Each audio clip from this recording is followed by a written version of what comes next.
Welcome to the Jill on Money podcast. Well, it is official, ladies and gentlemen. We are no longer calling it the coronavirus market update. It's just going to be the Jill on Money podcast now and forever. It is Tuesday, September 8th. I hope you all had a great Labor Day weekend. I hope you didn't have to labor too much. You could catch your breath. And that you now are entering this last part of the year. I don't know. I guess we're all actually on an academic calendar for the rest of our lives. It happens so early. I always think of this as the end of the year. And you know what? It is certainly a good time to reflect on where we've been and good time to reflect about how we're going to manage ourselves coming into, the last 4 months of the year. Time is so weird right now. Someone told me they were on a conference call recently and they couldn't remember what day it is. And they said, "What day is it again?" And the answer was, it's Blur's Day. It does kind of feel like that. Things blur into one another. Anyway, today I am delighted to present you with the segment that just aired on CBS Sunday Morning. I was looking at income inequality and how COVID-19 has impacted the basic fact that many people in America are actually struggling right now despite the stock market soaring. So here is my segment from CBS Sunday Morning. My name is Tiana Caldwell. I'm AJ Caldwell. And I'm Derek. Before the pandemic struck, the Caldwell family of Kansas City was just making ends meet. Derek was working as an electrician. Tiana was training office workers. AJ was looking forward to playing football after school. If you go back to the beginning of March, were you busy? Was it slow? What was going on for you? It was busy, and then it was just like everything just stopped. You might say COVID-19 infected the family's finances. Their jobs dried up, exposing a stark reality. They had no safety net. Were you able to save any money before the pandemic hit? No.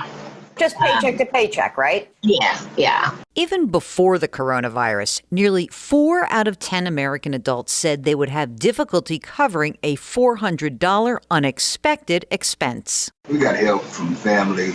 We got help from friends. The Caldwells also got help from KC Tenants, a Kansas City housing rights organization founded by Tara Raghavir. The pandemic has only laid bare inequities that have existed in our country for a long time. It's nothing new. Last year, the Census Bureau found income inequality was at its highest level in 50 years. Consider this. 2/3 of the total wealth in this country is owned by the richest 5%. At the same time, more than 38 million Americans are living in poverty, and it's projected that up to 54 million people might not have enough to eat this year. We have a mythology that what's good for Wall Street is good for Main Street, but that's really never been true. Economic inequality is the subject of a new documentary based on the surprise bestseller by French economist Thomas Piketty. He has surveyed centuries of economic upheaval. In the 18th century, money marries money, and so poverty is a death sentence. The pandemic illustrates, I think the need to change the economic system and to get in the direction of a more equal and more equitable and more sustainable model of economic development. More than 29 million people are now collecting unemployment benefits. While at the top end of the economic ladder, in the first 3 months of the pandemic, the net worth of the more than 600 billionaires in the U.S. grew by 20%. Jeff Bezos, the owner of Amazon, saw his net worth increase by $43.8 billion in the first months of the pandemic. Those who have the least advantages, the least economic opportunities are going to bear the largest burden of any kind of downturn, whether it be an economic downturn or whether it be a public health crisis.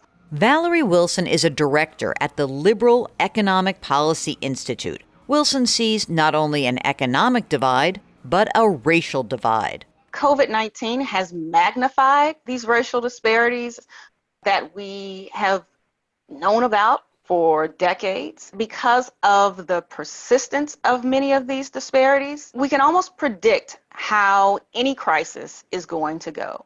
For example, Black households have just 10% of the net worth of white households. For Hispanic households, the figure is just 12%. The combination of COVID-19 and it being such a universal problem, not only in this country, but around the world, has really challenged us to sort of question the idea of whether or not we really are all in this together.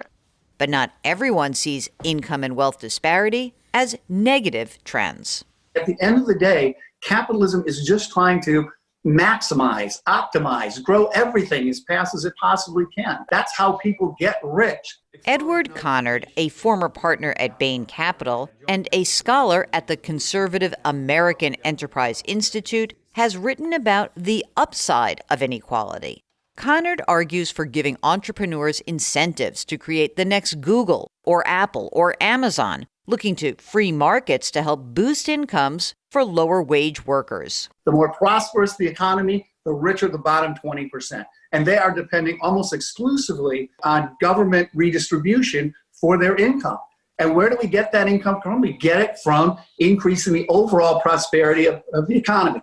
And the best measure of that is not Jeff Bezos' salary. Valerie Wilson isn't buying it. Yeah, in this country, we have this idea about the American dream and about the virtues of capitalism, that if you work hard, put in your time, you get an education, you take risk, then you're able to climb the economic ladder. But I think it's clear that when we get this billionaire superclass, that those opportunities are not so evenly distributed. And in fact, the economic gains that we all contribute to are increasingly being shared by only a few.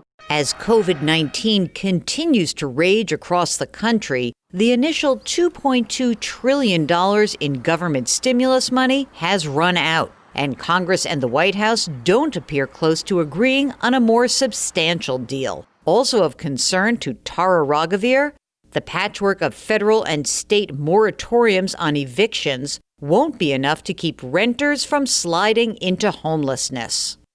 Many people got sick and died because of insecure housing situations. That number will only grow over time as people face evictions, and it's inexcusable. We live in the richest country in the history of the world, and we can and we must guarantee that everyone has a home. I know it won't happen overnight, but where can we go from here? The thing is, it could happen overnight, and that's what we've seen with what the government has done around the stimulus. When we need to print $1 trillion and get it out to people in their bank accounts, we can do it. So that's actually given me a lot of hope.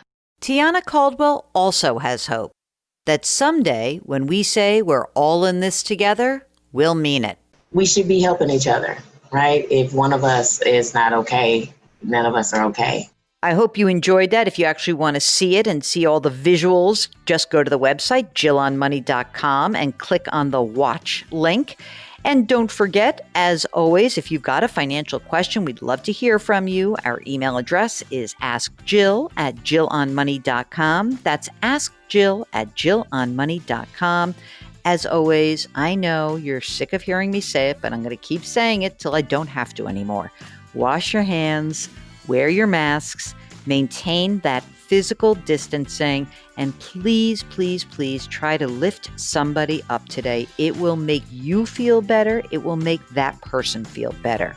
Thanks, as always, to you for listening. We'll talk to you tomorrow.